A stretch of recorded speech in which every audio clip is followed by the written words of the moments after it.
Usually when you go to a play, everyone in the building completely agrees on the script. Right, yeah. You have your specific role, the other actors have theirs, the stagehands know exactly when to pull the curtain, and the audience, well, they know exactly when to clap. It's all entirely predictable. Exactly. It's comfortable. The social contract of the theater is just completely intact. Everyone's boundaries are perfectly clear. I mean, you say your assigned line, I deliver my assigned response, and the narrative moves forward just as the playwright intended. Right.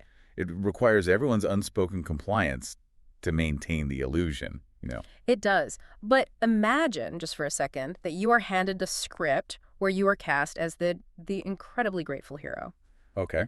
It's a happy story, a rescue story even. The audience absolutely loves it.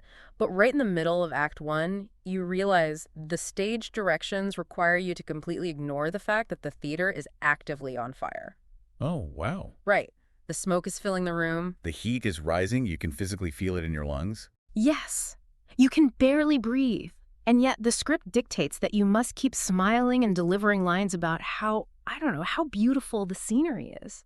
And if you point out the smoke... Exactly. If you start coughing, or if you break from the script to shout, like, hey, look around, we are literally burning here, the rest of the cast doesn't help you put out the fire. They turn on you. They break character just to accuse you of ruining the play. You're told you are ungrateful for the stage you've been given. You are the problem, not the fire.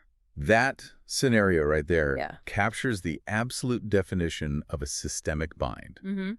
You are trapped entirely between your physical, visceral reality, like what your own nervous system and body know to be true, and the dominant narrative that everyone else in the room demands you uphold for their own comfort. And that impossible, suffocating bind is exactly where we are starting today's deep dive. We're getting right into it. We are. Yeah. Because we're looking at a topic that, honestly, most of us think we understand based on just, cultural osmosis: adoption. Society gives us a very specific, very polished, heavily reinforced narrative about what adoption means. It's a story of rescue. Right. It's a story of provision, of building families, of altruism and happy endings. Well, what if that narrative is fundamentally incomplete? Exactly. And what if, for the person actually living at the center of it, meaning the adoptee, that dominant story is not just incomplete, but deeply systemically damaging? That tension is the central premise of the material we are unpacking today. And we have a lot to unpack. We really do. We have our hands on an incredibly dense, boundary-pushing theoretical research paper. It's titled Adoptee Healing Modality Framework Development. Quite a mouthful. It is. And I want to set the stage right away regarding our sources here, because this is not your standard psychological overview. No, not at all. This document takes a highly critical, really unflinching, and controversial stance on traditional adoption narratives, and even on the conventional therapies used to treat adoptees. It pulls absolutely no punches. I mean, it goes right after the foundational myths we've built around family making. It really does. And I think it's important to state that our mission today isn't to take a side. Right. We're not here to say who is right or wrong. Exactly. We're not here to tell you that traditional therapy is inherently bad or to endorse these specific, quite radical claims. Mm-hmm. Our goal is to impartially decode this fascinating machinery, because the authors are proposing a completely new, highly customized framework for trauma called Holographic Lineage Integration, or HLI. HLI. Yes. And to build this framework, they do something completely wild. It's out there. They attempt to solve the psychological trauma of adoption by colliding two vastly different worlds. And those worlds are Phenomenological family therapy and the quantum mechanics of human consciousness. Okay, let's just unpack this right now. Because before we can even begin to touch the quantum physics side of this... Which we will. Oh, believe me, we are going there, and it is mind-bending. But before that, we have to deeply understand the exact problem the source material is trying to solve. Right, the baseline issue. We have to look at the architecture of what the paper calls the Adoptee Paradox. The Adoptee Paradox is truly the foundational concept driving this entire framework. So how do they define it? The paper defines it as the continuous, lifelong, lived experience of internal duality. Duality? Yeah, and it's critical to understand that this isn't just like a fleeting emotion or a phase of adolescent rebellion. It's not just a teenager being angsty about their parents. Not at all. It is two entirely contradictory realities existing in the same body at the exact same time. Wow. The adoptee is, in the eyes of society and their adoptive family, rescued, loved, and integrated. Right, that's the outside view. But simultaneously, at a biological, cellular, and ancestral level, they are abandoned, rejected, and alienated. They're forced to hold both of those immense truths without any kind of bridge between them. Yeah. You know, you are fiercely loved by the people who took you in, but you are fundamentally relinquished by the people who created you. And holding both of those is exhausting. It has to be. And the paper makes a massive point of emphasizing that adoption is not a discrete past event. This is key. It's not a single moment that happened to you when you were, say, 6 months old, right? It's not a box that was checked and now it's over. The terminology the authors use to describe this ongoing state is really striking. They call it a physiology of loss. A physiology of loss. Yes. They argue that the pre-placement adversity, so the circumstances leading up to the adoption, and specifically the severance of the maternal-infant bond, creates this lifelong neurobehavioral cascade. Okay, let's break down what that actually means for a person's body. A neurobehavioral cascade. Because that sounds very clinical. Well, when an infant is separated from its biological mother, it isn't just a change of address. Right, they don't know what's happening. To the infant's developing brain, the mother is the primary regulatory system for survival. She's everything. She's literally their entire world. When that bond is severed, the infant's autonomic nervous system floods with stress hormones. Like cortisol. Cortisol, adrenaline. The amygdala, which is the brain's threat detection center, kicks into absolute overdrive. It's pure panic. Pure survival panic. The paper argues that this initial profound trauma permanently alters the baseline of the nervous system. Wow. The loss is held deeply in the body's tissues, impacting the individual emotionally, physically, intellectually, and spiritually for the rest of their life. A physiology of loss. That means it's not just a thought you can logic your way out of, is it? No, you can't just think positive thoughts. You can't just read a self-help book and fix it. Your nervous system is literally wired with this severance. This is structural reality. And here is where that theater on fire analogy comes roaring back. Because while the adoptee is carrying this profound physiological primal wound, what does society do? Society demands gratitude. It demands gratitude. The social narrative requires the adoptee to be persistently thankful for the opportunities provided by the adoption. Even though they are internally in pain. Right. The paper argues that this relentless demand for gratitude entirely dismisses the primal wound. It gaslights them. Essentially, yes. It forces the adoptee to suppress their grief, their confusion, and their biological terror just to maintain their position and their safety within the adoptive family structure. Because the underlying fear is always there. The fear of, if I was given away once, I can be given away again. God, that is so heavy. If you show the grief, you were ungrateful. Mm-hmm. If you ask about your origins, you are betraying your adoptive parents. So you swallow the smoke. You swallow the smoke and pretend everything is fine. I want you, the listener, to just pause for a second here. Really think about a time in your life, just a tiny micro example, where you were expected to feel profoundly grateful for something that was actually causing you deep internal pain. It happens to a lot of people in small ways. Right. Maybe it was a prestigious job promotion that completely destroyed your mental health, or a relationship that looked picture perfect on paper but made you feel incredibly lonely behind closed doors. Everyone's congratulating you, but you feel awful. Exactly. Remember how isolating it is when you can't express the pain because everyone around you keeps telling you how incredibly lucky you are? It's so isolating. Now, take that micro feeling of suffocation and apply it to the macro experience of your entire identity, your family, your very right to exist. And as if that core paradox isn't complex enough, the source material details how this dynamic is exponentially complicated for transracial adoptees. Right. There's a whole other layer to this. There is. They introduce a specific framework for this called TRAP, the Transracial Adoptee Paradox. TRAP. This occurs when an adoptee of color is adopted and socialized within a predominantly white family system. Which, I mean, is incredibly common in international and domestic adoption. Very common. And the paradox here adds an entirely new layer of duality to their lived experience. Awesome. Inside the home, the adoptee experiences the systemic privileges of the majority culture. Because of their parents? Right. They are part of that family unit. Yeah. They share the resources, the zip code, the social standing of their white parents. They are shielded, in a way. Inside the house, yes. But the moment they step outside the front door, the external world does not see their adoptive family's privilege. Right. The world just sees them. The world perceives and treats them as a racial minority. It creates an irreconcilable daily identity conflict. The sources talk about this concept of color-evasive parenting, and I think this is vital to understand. It's a huge component of the problem. It's the ideology where the adoptive family minimizes or intentionally ignores biological and racial differences. It's that classic, we don't see color in this house, we just see love mentality. And on the surface, to the parents implementing it, that sounds like a beautiful egalitarian sentiment. They think they're doing the right thing. They believe they are providing a post-racial safe haven for this child. Right.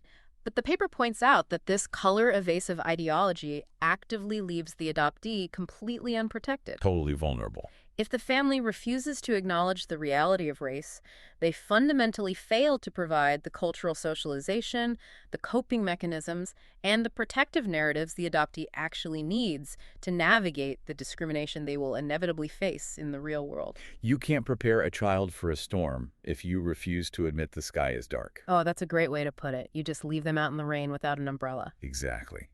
And this creates a deeply painful liminal space. The adoptee in this situation is perpetually stuck in the threshold between two worlds, belonging fully to neither. Stuck in the middle. They're embodying a biological culture that they physically reflect to the outside world, but have never intrinsically known because they were removed from it. Right. And simultaneously, they're raised in a cultural world that they intrinsically know and understand the unspoken rules of, but do not physically reflect. They are looking in the mirror and seeing a heritage they have absolutely no connection to, while living in a heritage that doesn't reflect their face. The research describes this as leading to a profound sense of isolation. I can't even imagine. They are severed from their ancestral heritage, resulting in a desperate, lifelong search for belonging in a world that cannot truly see them in their totality. It is so heavy. And the authors frame this entire societal and familial dynamic under a term they call a stolen soul contract. A powerful phrase. It really is. The adoptee's trauma is essentially gaslit by societal norms. Their soul's reality, like the primal wound, the loss, the physical severance, is overwritten by a legal and social contract that says you are fine, you are saved, be happy. To understand the sheer weight of this, we have to look at the systems in place that are supposedly designed to help people navigate this kind of profound trauma. But they aren't working. Right. The logical next question anyone would ask is, if the pain is this severe, this physiological, and this well-documented in the lived experience of adoptees, why haven't traditional therapists fixed it? And the source material's answer to that is incredibly bold.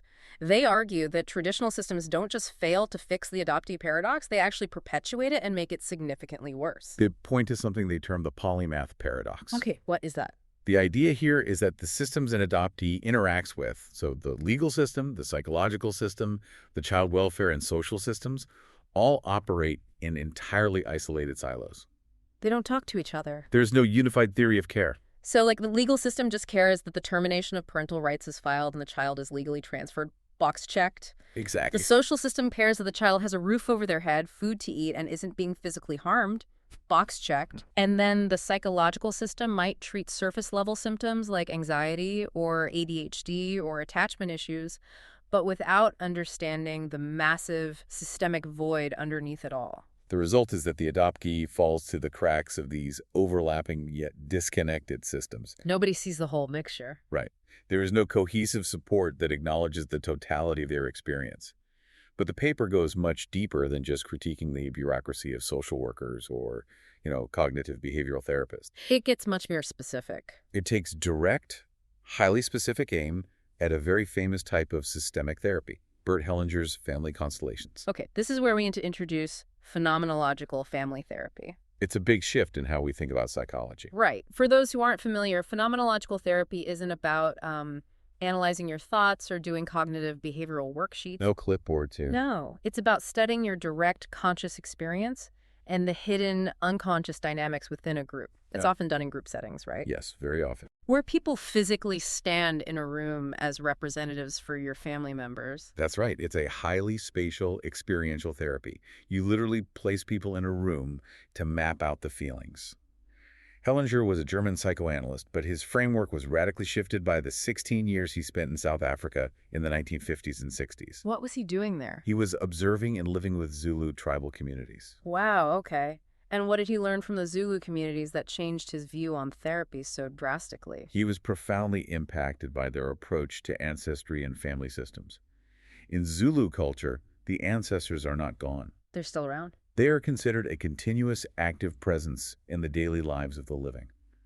Family is not just the people sitting at the dinner table. It is an unbroken chain spanning generations. So it's a much wider lens. Hellinger took this indigenous wisdom and translated it into a European psychoanalytic framework.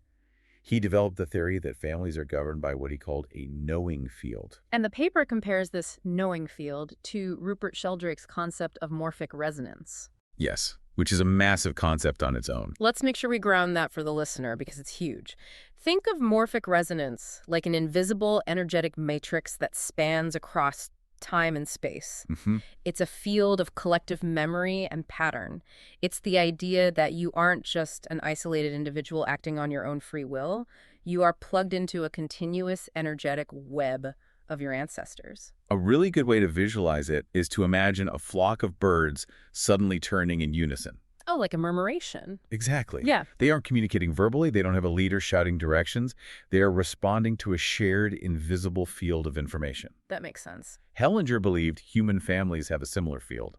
If a massive trauma happens 3 generations back, say a war, a starvation, an exclusion, the ripple of that trauma doesn't just stop when those people die. It keeps going. It continues moving through the morphic field, affecting the descendants today. And Hellinger believed this knowing field operates on very strict, non-negotiable rules, right? Which he called the orders of love.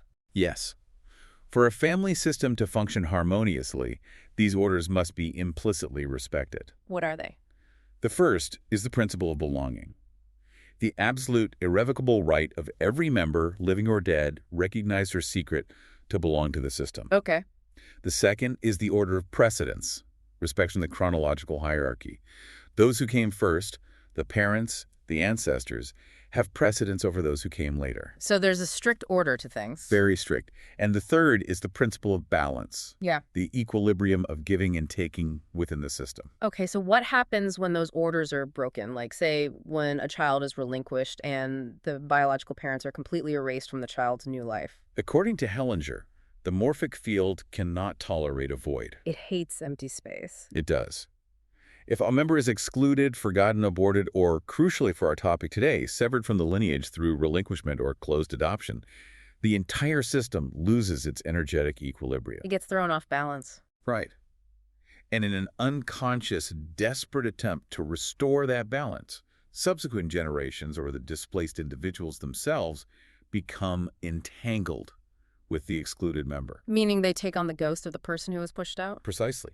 Descendants will unconsciously adopt the trauma, the emotional states, the destructive behaviors, or even the physical symptoms of the forgotten ancestors, trying to give them a place in the system. Wow. Hellinger termed this tragic dynamic blind love. Blind love. You are carrying a crushing weight. You are sabotaging your own life, and you don't even know who the weight belongs to. You just carry it. You carry it out of this deep, unconscious, systemic loyalty. That is a wild, beautiful, and slightly terrifying concept. It really is. But how does Hellinger's work specifically diagnose the adoptee's trauma? What is the core wound according to this knowing field? Hellinger identified something he called the interrupted movement. The interrupted movement. Yes. And the source material views this specific concept as the absolute core of adoption trauma. The interrupted movement occurs when an infant's natural, profound biological impulse to reach out and securely bond with the mother is thwarted. So the baby reaches out for that maternal connection. And we have to remember, to an infant, connection isn't just a nice emotional perk. No, it's not a luxury. It is literal survival. If they are not held and fed, they die. They reach out and the biological mother is absent. The connection isn't there. The infant hits a void. And this separation trauma instantly halts the flow of life energy. It just stops. The infant's nervous system concludes, based on this catastrophic failure, that reaching out leads only to agonizing loss, rejection, or abandonment. Because that was their first experience with it. Exactly. So, to protect itself from experiencing that level of pain again, the infant freezes their emotional and physical momentum. The nervous system is effectively locked in a state of primal terror and brace. And because the nervous system learns that reaching out equals mortal danger, that freeze carries all the way into adulthood. That doesn't just go away because you grow up. No, The paper notes this manifests in adoptees as severe intimacy issues, an inability to force secure attachments, deeply somatic anxiety, hypervigilance, and this pervasive, lingering sensation of not belonging anywhere. Right. You are permanently braced for the drop, constantly scanning the room to see who is going to leave you next. Now here's where the tension in our source material spikes dramatically. Here we go. Hellinger's identification of this interrupted movement is widely considered brilliant. But the authors of the HLI framework argue that Hellinger's traditional solution to this trauma is fatally flawed and actively harmful to adoptees. Okay, wait a minute. I have to push back here on behalf of the listener. Please do. Because traditional therapy, and Hellinger's work specifically, is usually about finding peace. It's about reconciliation and laying down arms. Usually, yes. In family constellations, from what I understand, the client is usually guided by the facilitator to look at a representative of their biological mother, bow to her, and accept the gift of life. That's the standard practice. They literally say scripted phrases like, I take life at the price that it cost you and that it costs me. And then they are encouraged to turn to their adoptive parents and be deeply grateful for being raised. Right. Are the authors really saying that forgiving your parents or thanking your adoptive family is toxic? I know it sounds incredibly counterintuitive to everything society teaches us about healing, forgiveness, and taking the high road. It really does. But let's look at the text's specific logic here, because they are making a very nuanced point. Yeah. The text argues that you cannot apply standard family reconciliation models to the extreme, unnatural circumstances of adoption. Why not? Why is adoption the exception to forgiveness? Because demanding gratitude and bowing from an infant who experienced coercive relinquishment or the commodification of their very existence in an adoption industry fundamentally denies the adoptee's sovereign reality. Oh, I see. If the biological parent abandoned, relinquished, or failed to protect the child, forcing the child to energetically bow to them in therapy is essentially forcing the victim to comfort the perpetrator. It's skipping over the anger and the betrayal to rush to a pretty picture of family unity. The text argues it traps the adoptee in what is known in psychology as the Cartman drama triangle.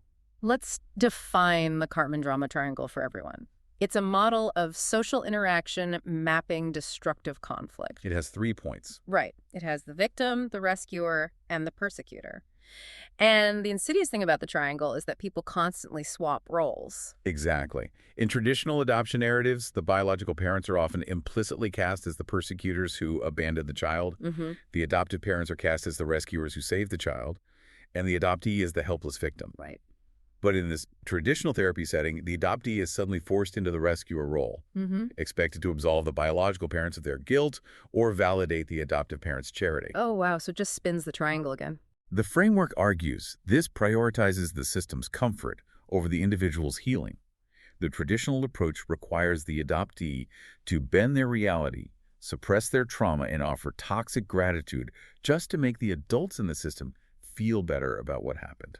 So it's reinforcing that stolen soul contract we talked about. Exactly. It's saying, yes, you were traumatized, you lost your entire biological lineage, but to heal, you need to be the bigger person and validate the people who caused or benefited from the trauma. That is the precise critique the authors are making. They argue that this traditional phenomenological approach cannot work for adoptees because it relies on human intermediaries, the physical parents, who are inextricably linked to the trauma itself. Right. You are asking the source of the wound to act as the bandage. So what do you do? I mean, if the pain is systemic and transgenerational, vibrating through the morphic field, like Hellinger says, but you can't use the human family members to heal it because they are too entangled in the trauma. Yeah. How on earth do you access your lineage? It seems like an impossible problem. How do you fix the interrupted movement without a mother to reach toward? To solve that seemingly impossible problem, the creators of the HLI framework realized they had to look entirely outside the realm of psychology and therapy. Where did they look? To bypass the physical parents entirely, they turned to the physics of consciousness. Oh, boy. Specifically, they built their solution on the theories of a man named Itzhak Bentov. Here's where it gets really interesting, and I'll warn you, to anyone listening, it gets a little trippy, so stick with us. Who is Itzhak Bentov? Itzhak Bentov was a fascinating figure. He was a Czechoslovakian-born mechanical engineer, an inventor who created early biomedical equipment like the steerable cardiac catheter, and eventually a consciousness researcher. So he wasn't a psychologist at all. He wasn't a psychologist. He was a highly pragmatic physicist who became obsessed with meditation and the fundamental nature of reality. In 1977, he published a highly influential book called Stalking the Wild Pendulum on the mechanics of consciousness. Okay, and what did Bentov believe? What was his big theory? He proposed a holistic model of the universe based entirely on the principles of vibration and oscillation. Vibration. He posited that the universe and human thought are inseparable. He argued mathematically that all matter, including the human body right down to the subatomic level, is composed of oscillators. So, to simplify, absolutely nothing in the universe is truly solid or still. Nothing. We perceive a table as solid or our bodies as solid, but we are actually just giant walking collections of vibrating particles. Yes. And to explain how this subatomic vibration relates to human consciousness, Bentov used the metaphor of the wild pendulum. Okay, break that down for us. Think about how a physical pendulum moves on a grandfather clock. It is a continuous rhythmic cycle of action and rest. It swings to the left, hits an extreme point, reverses direction, and swings to the right. I'm going to use an analogy here to make this really visual for the listener. Yeah. Imagine a child on a playground swing set. You push them, and they swing forward, up into the air. But right at the very highest point of the arc, right before gravity takes over and pulls them backward, there is a split second of total weightlessness. Right. The forward momentum has stopped, and the backward momentum hasn't started. The movement is zero.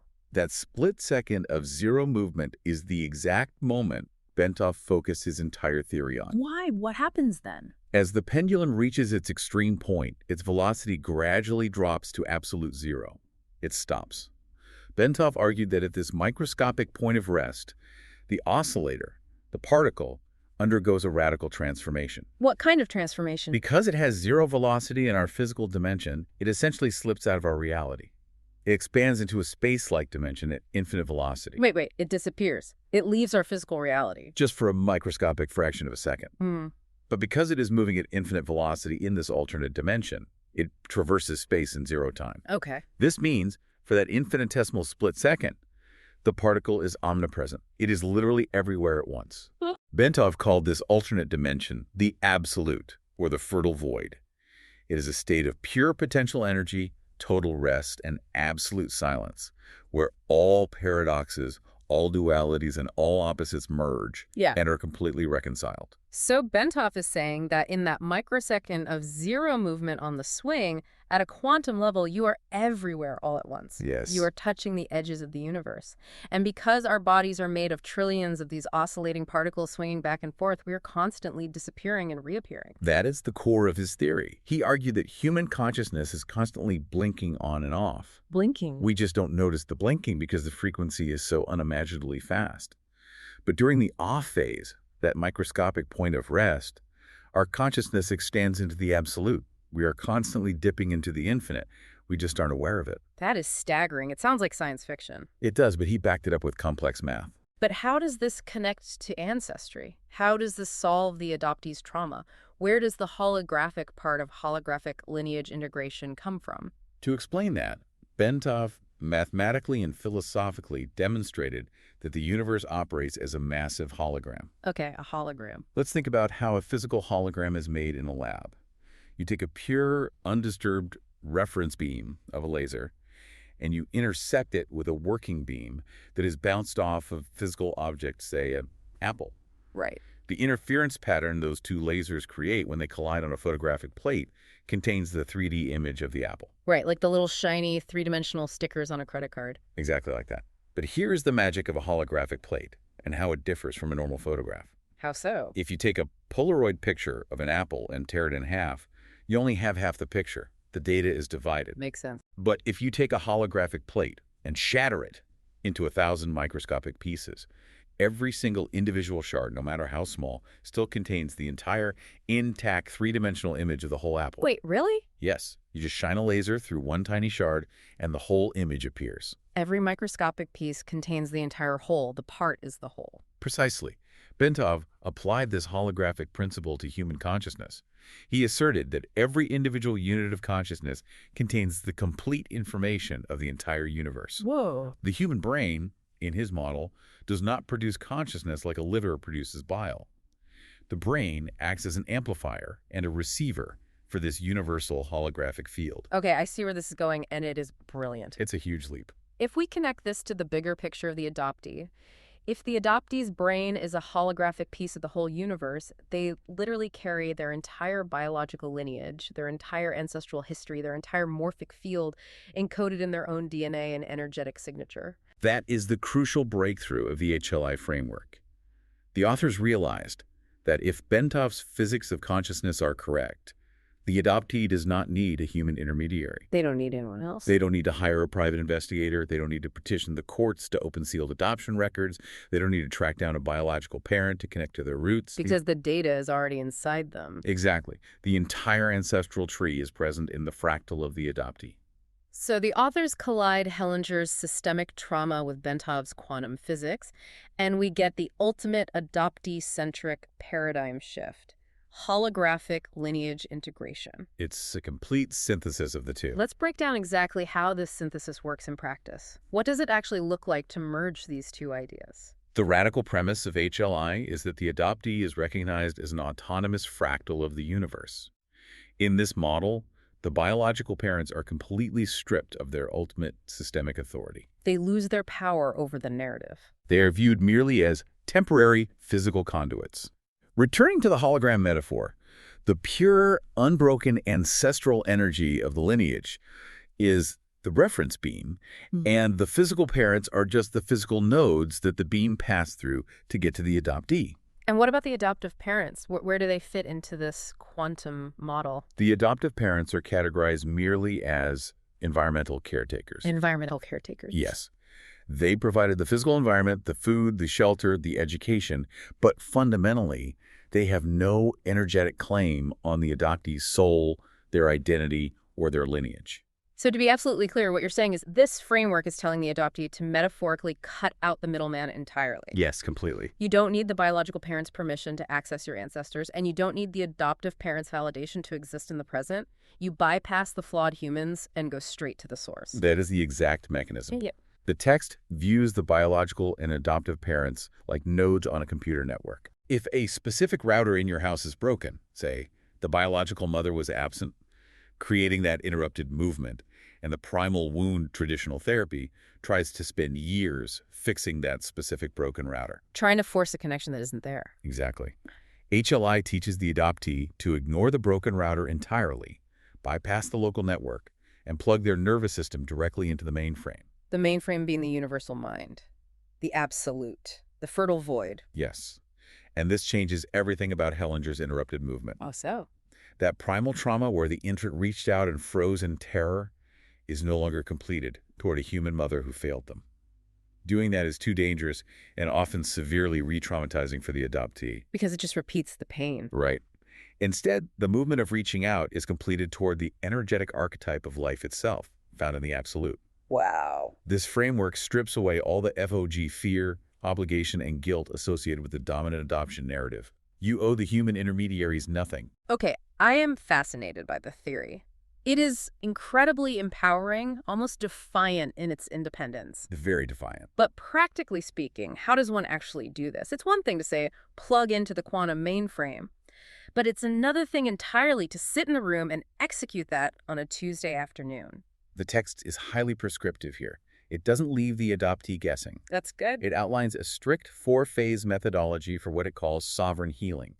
And phase 1 is entirely about getting the physical body ready, because you cannot access the quantum field if your nervous system is in a state of panic or hypervigilance. Right, and as we discussed earlier, the adoptee's nervous system is often permanently locked in that hypervigilant state from the primal separation.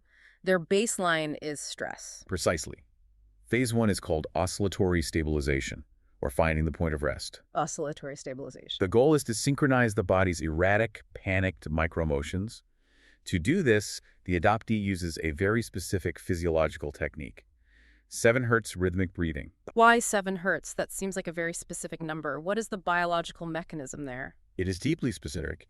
Bentov identified approximately 7 to 7.83 Hertz as the resonant frequency of the Earth's electrostatic field, often known as the Schumann resonance. Okay. But more importantly for the human body, breathing at a rhythm that produces a 7 Hertz frequency tunes the heart aorta system into deep coherence. How does that work? When you breathe at this specific, prolonged rhythm, the expansion and contraction of the lungs begin to beat in perfect time with the natural resonant frequency of the aorta, the main artery leaving the heart. Oh, wow. The entire cardiovascular system synchronizes. This massive rhythmic pulse sends a direct signal up the vagus nerve to the brain, shifting the nervous system out of sympathetic survival mode, the fight-or-flight of the primal wound, and into the parasympathetic rest and digest mode. So you're literally forcing your body to calm down. Yes. The practitioner guides the adoptee to focus intently on the microscopic moments between the inhales and the exhales. They are literally looking for the turning point of the pendulum inside their own body. They're looking for that split second of weightlessness on the swing. Yes, and as they hit that microscopic gap between breaths, their consciousness expands into the absolute. The text refers to this state as entering samadhi. Let's define samadhi for those who might not know. It's a term from yogic and Hindu traditions, essentially meaning a state of intense concentration, total meditative absorption, or union with the divine. Right. It's a state where the illusion of the separate self dissolves. In this space-like dimension of samadhi, earthly trauma, the crushing weight of the adoptee paradox, and the confusing duality of their existence temporarily cease to exist. That all just drops away. It establishes a perfectly safe, trauma-free baseline for the nervous system. The adoptee realizes there is a place where they are not broken. That sounds incredibly peaceful. Just a complete cessation of the noise. And once they are stabilized in that void, they move to phase 2, right? Holographic extraction of the lineage. Yeah. What happens here? This phase requires a radical mental shift. The adoptee must intentionally drop the story of their adoption. Drop the story. Because the narrative of why they were given up, who the parents were, the legal paperwork is contaminated by legal fictions, societal gaslighting, and the adoptive parents' perspectives. They have to let go of the narrative that they were lucky to be saved. So they drop the human narrative, the names, the dates, the drama. What replaces it? Pure energy. The adoptee is instructed to visualize their biological lineage, but they are strictly guided by the framework not to visualize the flawed human beings who relinquished them. No faces. They don't picture faces. Instead, they visualize an uninterrupted stream of pure life force energy, stretching back to the beginning of creation. They bypass the human parents entirely. Wow. Through guided visualization, they verbally and energetically assert their right to exist independently of the people who created them. They reduce the biological parents to simple portals of entry, a door they walk through, nothing more. Exactly. That leads us to phase 3, which honestly feels like the emotional and psychological crux of the entire paper, quantum resolution of the interrupted movement. This is where the profound structural healing happens. The adoptee is still in the absolute, that expanded state of consciousness where objective time does not exist. Time isn't real there. Time is infinitely flexible here. The past, present, and future are happening simultaneously. The adoptee, firmly grounded in their adult, stabilized, sovereign state, locates their own frozen, terrified infant self within this timeless space. The infant that reached out found nothing and froze in terror. Yes, but this time, the script changes. How so? Instead of directing the infant to reach outward into the void for the biological mother, which is what traditional Hellinger therapy would do, the adult adoptee becomes the receiver. Oh. The adult adoptee steps into the energetic path. The inner child reaches out, and the sovereign adult catches them. Wow. They catch themselves. They complete the primal movement internally, within their own morphic field. The infant's terror is finally met with absolute, unwavering security. That's beautiful. And then the adult directs the momentum of that movement not toward a human, but toward the universal mind, the ultimate unfailing source of belonging. The trauma loop that has been running in their nervous system for decades is definitively closed. That is absolutely stunning. By having the adult self catch the infant self in a timeless quantum space, the framework completely bypasses the need for an external savior. Entirely. Nobody needs to apologize. Nobody needs to be forgiven. The adoptee becomes their own rescue story. They source their own salvation. Which brings us to the final step of the integration, phase 4, transcendence and sovereign actualization. What happens in phase 4? This is where the adoptee takes the internal healing and uses it to break the adoptee paradox permanently in the real world. They systematically sever the energetic obligations to both the adoptive family and the biological family. They just cut the cords. They realize they're not caught between two worlds. They are entirely free from both. And to finalize this severing, they use what the text calls soul statements to reprogram their morphic field. Yes, the soul statements. And I have to say, looking at the quotes provided in the source material, these statements are beautifully ruthless. They are so sharp, so unsentimental. They are engineered specifically to establish impenetrable energetic boundaries. It's highly instructive to contrast the traditional Hellinger statements we discussed earlier with the new HLI sovereign statements. Let's do that, because the contrast is jarring, and it really highlights the paradigm shift. For example, directed at the biological parents, the traditional Hellinger statement is, "You are the right parents for me. I take life at the price it costs you. I honor you." It's very humble. Very bowing. It places the child beneath the parents.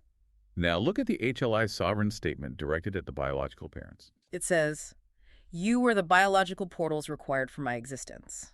I extract my life force directly from the ancestral stream, and I leave your personal trauma, your decisions, and your fate entirely with you.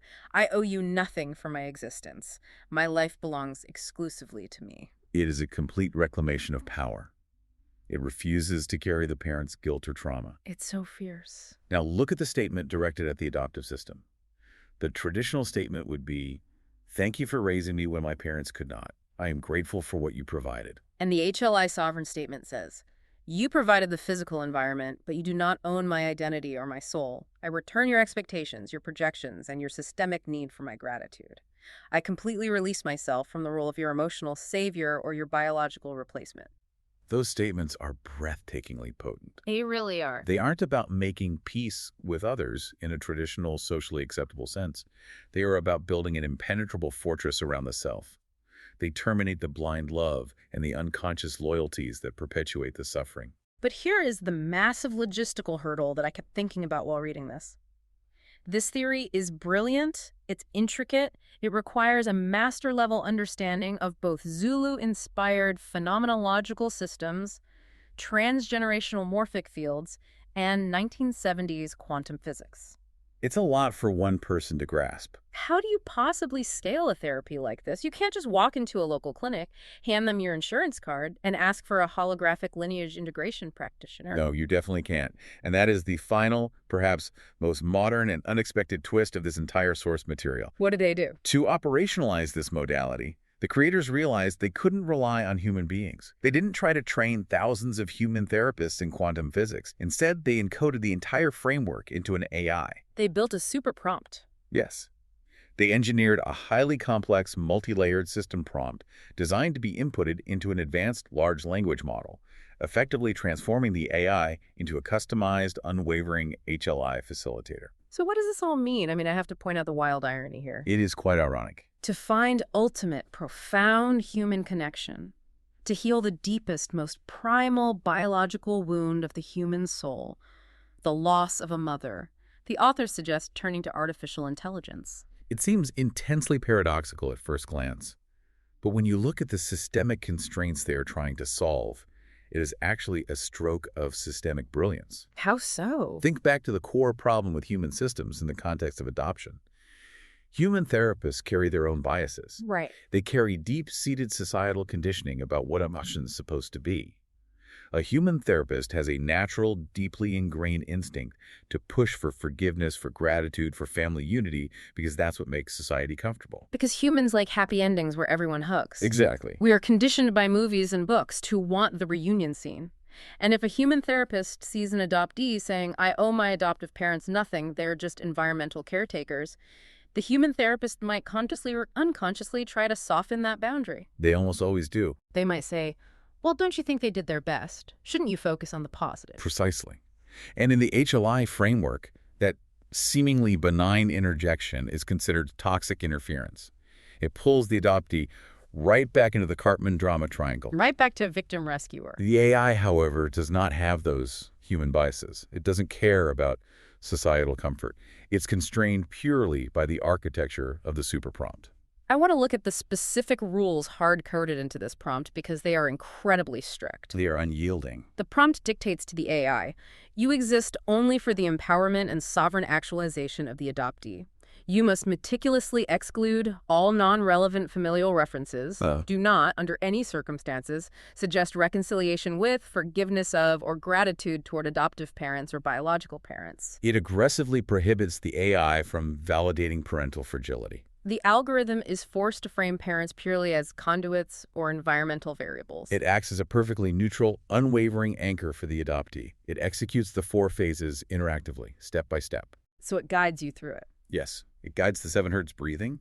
It waits for the user to type in their somatic confirmation, asking exactly what they're feeling in their body, ensuring the nervous system is shifted, and only then does it proceed to the next phase. It waits for you. And it uses specific clinical trigger phrases like initiate HLI sequence. It's like entering a command to reboot a computer, but the computer is your own central nervous system. That's a great analogy. The prompt even tells the AI, if the user expresses guilt about their adoptive family, gently but firmly sever that entanglement using systemic logic. It's an unyielding protector, a machine that absolutely will not project societal guilt onto you. It completely democratizes the modality. It allows an adoptee anywhere in the world, whether they are in a bustling city or a rural town, sitting alone in their room at 2 a.m., to access this profoundly complex synthesis of quantum mechanics and soul movement. That's incredible access. And they could do it without the risk of a human practitioner accidentally reinforcing the stolen soul contract.